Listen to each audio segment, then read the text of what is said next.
Hello again, this is the fourth of the catch-up episodes, and having just had a quick scan through the remaining notes, this is definitely going to be the last one.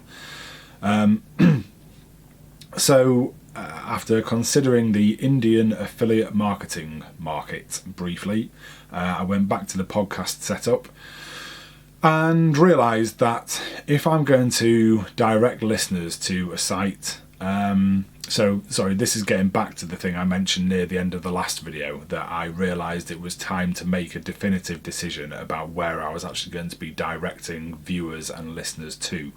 Bearing in mind that if I have two sites, for example, and I'm embedding YouTube videos of these recordings, that's not a problem. I can have a page on each site where I do that, or a page per video, whatever. Essentially, I can duplicate that across sites. No big deal. The problem is if I'm using some kind of third-party product, like Facebook or whatever, or some of them, including, to give a specific example, this Libsyn podcasting software. A lot of what you can do with that is field based. So in this particular example, it asks, what is the URL we can add into your podcast feed to show listeners where to go to if they want to read about you? So you can only put one URL in there. And therefore it was time to make a decision about if I was going to have two sites or multiple sites, which was going to be the lead site, that if I only had one choice, the ability to hand out one URL, that would be the one that I would send people to. So this turned out to be quite a big thing, because I thought I'd made a decision about this. I must have spoken about this in a previous video, I think, so I won't actually go over it again in terms of the original decision. What did I put here? So it led me to discover, thinking that I needed to get to a point where I made 100% decision. This is definitely what I'm doing, and I'm actually going to start doing it, so no going back. So I started reading around it a bit more, and I discovered a good article by a chap called Owen Henn, who runs, or is co-founder of, a business called SearchView. That's View spelt VIU if you wanted to look him up. He is also, I think, as of the start of this year, an occasional author on one of the big search engine journals online. I think it might be Search Engine Land. Anyway, if you Google him, he's got the craziest accent. I think he lives in Spain now. I think he was pretty much raised in Germany, but he must have been raised partially in Ireland too, partly because his first name Owen is spelt EOGHAN, because you know how the Irish like to mess with us. And also because he's got this bizarre, mostly German but slightly Irish accent. It's kind of cool. Anyway, he wrote this very lengthy, in-depth and quality article about ccTLDs versus gTLDs. I am a bit of an SEO nerd. I could go into depth about this myself, certainly talking about his in-depth article, but for the sake of anyone who's watching or listening to Built From Scratch, I won't too much. Suffice it to say, ccTLDs mean domains like .co.uk or any that belong to a specific country, so .fr for France, .de for Germany, and on and on. gTLDs are generic ones. By far and away the most prevalent and well-known one is .com, but also some others like .org, .net, or relevant to this project, .site, which is the domain I bought for the non.co.uk Wave to the domain. So he discussed the pros and cons of the strategies of reaching out into different countries using ccTLDs, or having one generic TLD that you then use one of various methods on which you use one of various methods to let Google know that there are different pages within the same domain that need to be found in specific countries. The point that he made throughout the article was that in many cases the better way of handling things is to use the single generic TLD, which was against the decision that I had previously made to use both of the sites that I've bought, both the domains that I've bought. And since it was such a good article, I had to take it seriously. So it led to me spending a couple of days, so this has been the bulk of the time that I've spent between making the second video and the third, a couple of days just researching more into this issue. I would sort of love to actually really talk about this. Maybe I have previously considered the idea that I might do some built from scratch digressions videos where I actually go into something in depth. If I do that, maybe this will be one of the first things I talk about, but I'm not going to do any more here. We're already on 6.5 minutes and it's just not the place. So all I'm going to say is that at the end of those couple of days, I decided that I was actually going to do what I was planning to do anyway, because I did find a fair bit of evidence out there that using country code TLDs can work best in some circumstances. In fact, I can go into this a tiny bit. Basically, based on what some of the people said, but to be honest, mostly just drawn from my own conclusions that I based on my own research, I think that the argument really swings on what you're going to be doing with your website, and the more geography related your website is in terms of what it's trying to provide to people or potentially what it's trying to sell, the more likely it is that a strategy around country code TLDs is the right way to go. And whilst Wavetether is going to start off as a sort of informational site trying to make a few dollars out of affiliate marketing, that's just the starting point. What I'm hoping to build here is a sizable business doing real world services and potentially selling products, and that kind of stuff in the long run is going to be quite geo specific.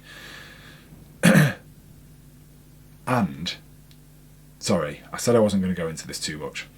Final quick point, there is another benefit to the ccTLD route, which is that the benefit that you get in local search engine results pages by using this strategy is pretty much immediate, whereas the main benefit from using a generic TLD is that you can build up a lot of authority in that one site over time, because all backlinks that you're achieving, all citations are just going to the same site.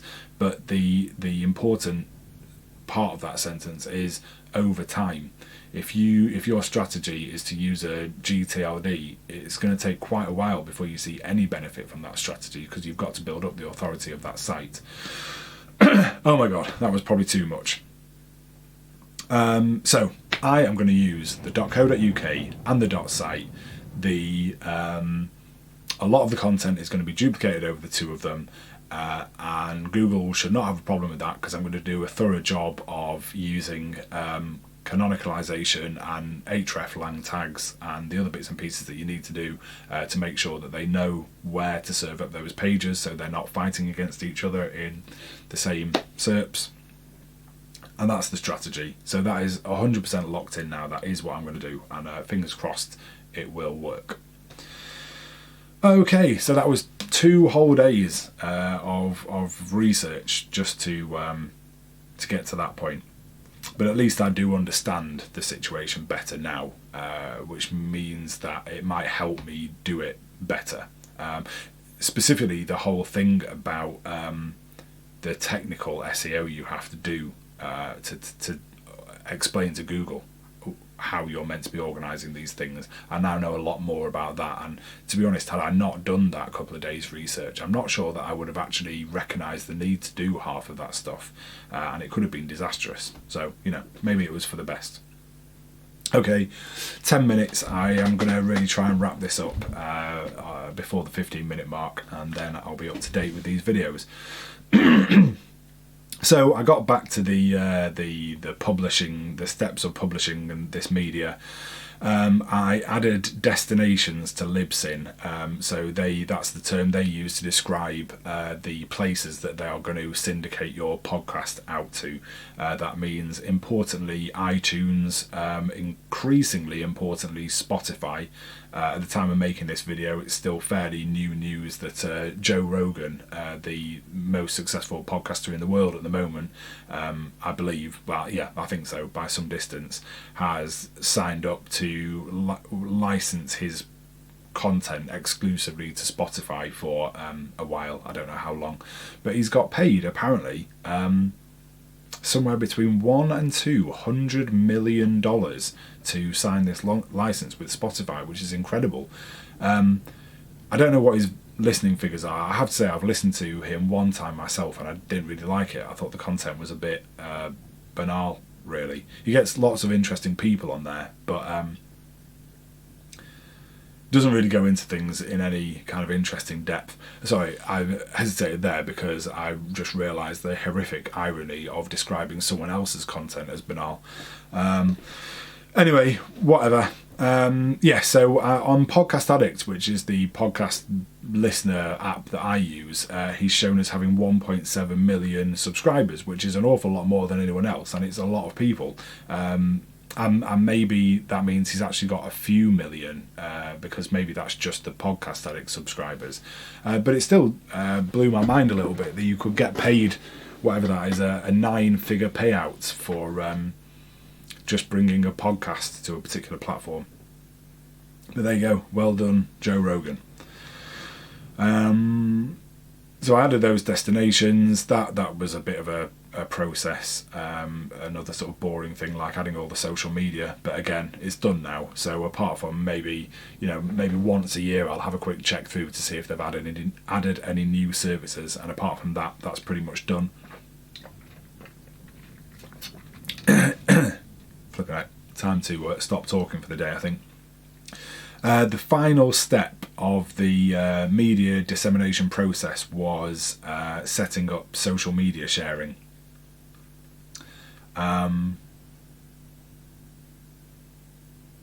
So I decided to give Hootsuite a go. That is a piece of software, if you've not heard of it, where you can add in all of your social media accounts. You give it permission to access them. And then you can do things like, writing a piece of content and scheduling it for release, and then it automatically releases it to every social media channel that you've input to it. I've only so far spent sort of 10 minutes messing around with it, so I don't know quite how powerful it is, what it can do. I would like to think it would do things like, if you've written something and different channels, like for example, if you've written something that is too many characters for Twitter, it maybe tells you that and tells you what, flipping it, I think I'm done talking for the day. It tells you how many characters to chop it down to so it can fit on Twitter. That would be good. I kind of had to curtail my activities though with it, because as I previously mentioned, I had another issue with Facebook and Instagram. Which is that so Facebook owns Instagram, so there's a lot of sort of back-end technical tie-ins between the two of them, and that is recognised by Hootsuite. Obviously, they kind of use that to their advantage by suggesting that you tie them together. And in fact, I was kind of forced to, because I think accidentally when I set up the Instagram account, I did it just as a personal account. And it turns out that if you're going to use it for any kind of business use, you need a business account, or I think a creator account would probably work as well. I'm not sure about that though. So it told me if I wanted to add Instagram to Hootsuite, I was going to have to upgrade the account to a business account. I tried doing that just by clicking on the sort of automatic things that were presented to me in Hootsuite, and not only did it not work, but I wasn't able to upgrade the Instagram account and got thrown out of Facebook again. So when the first time I got thrown off Facebook, it had a message when I logged into it saying it's been more than, I think it was 15 days since this happened, so we can no longer review it. So the one sort of silver lining to this instance is that it only just happened. I was aware of it straight away, so I was able to submit a request for a review, which just involved sending in a picture of my driving license, and they're going to review it. But what exactly they can tell from that, I don't know. Apart from maybe what I suppose will make sense there is if the reason the account is shut down is simply that they think that it's a bot trying to sign up, which is possible given that it was being done by like a third-party piece of software, and I think I tried and failed 3 or 4 times within a minute or two, which is the type of behaviour you would program into your bot spotting algorithm. So maybe that is what it is. So a human's now going to look at my driving license and authenticate me as a real person, and maybe then I get the account back, and then maybe I can upgrade Instagram and whatever. But to be honest, I just got bored with it at that point. It was too frustrating. I just wanted to move on. So that's not actually working at the moment, and I'm not sure if I care too much if it never does. I'll give it one more go. If Facebook write back to me and say, right, yeah, we've authenticated you, your account is now up and running, I'll have one more go at making it all work, and if it doesn't work then I don't think I care too much. At this stage of things, certainly with no people to help me, no resources to do it, I don't think that stuff like Facebook and Instagram, even if I can find a nice automated way of putting this content on them, I don't have the time or resources to actually promote them, so they're probably not going to get found. So I'm not gonna try very hard to do anything more with that. Right, on to the final comments. We're already on 17 minutes. Well, we're just about going to make it under 18 anyway, which I think is when it's going to flash at me. So I then figured out it is not straightforward to add a podcast in a useful way to Instagram, because at a minimum you need a picture each time, unless you just do the same one each time. So I googled it, and it looks like the way to do this best is through Instagram stories. There's a good method of doing it by using Spotify podcasts and then kind of automatically putting it into Instagram stories, but since I've got nothing showing on Spotify yet because I'm a couple of weeks away from it being verified, I can't do that. So that is the end. Hopefully the next video I'm going to make is going to be on the next working day, which is Monday, and that will be better.